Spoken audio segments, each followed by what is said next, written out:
Try to picture yourself with me on the seashore, or better still, on an outlying cliff with no other land in sight. The vast expanse of water is covered with a formidable array of ships in battle formation, prows, fitted with sharp spear-like beaks capable of breaking through any defense. All are heavily armed with cannons, bombs, and firearms of all sorts, even books, and are heading towards one stately ship, mightier than them all. As they try to close in, they try to ram it, set it afire, and cripple it as much as possible. Winds and waves are with the enemy. In the midst of this endless sea, two solid columns, a short distance apart, soar high into the sky. One is surmounted by a statue of the Immaculate Virgin, at whose feet a large inscription reads, "Help of Christians." The other, far loftier and sturdier, supports a communion host and bears beneath it the inscription, "Salvation of Believers." The storm rages again. Standing at the helm, the Pope strains every muscle to steer his ship between the two columns, from whose summits hang many anchors and strong hooks linked to chains. The entire enemy fleet closes in to intercept and sink the flagship at all costs.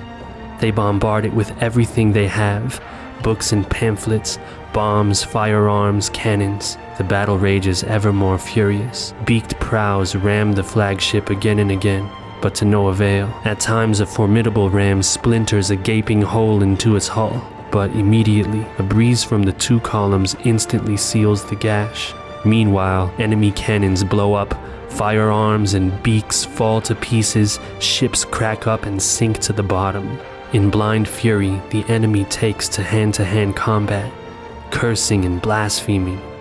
Suddenly, the Pope falls, seriously wounded. He is instantly helped up, but struck down a second time and dies. A shout of victory rises from the enemy, and wild rejoicing sweeps their ships. But no sooner is the Pope dead than another takes his place. The enemy's self-assurance wanes.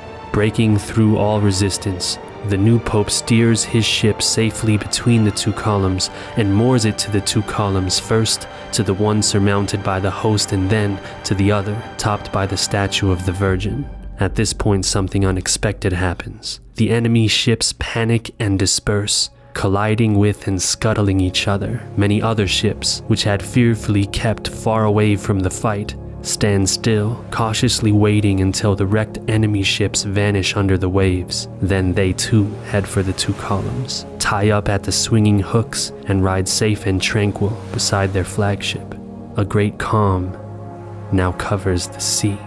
Very grave trials await the Church.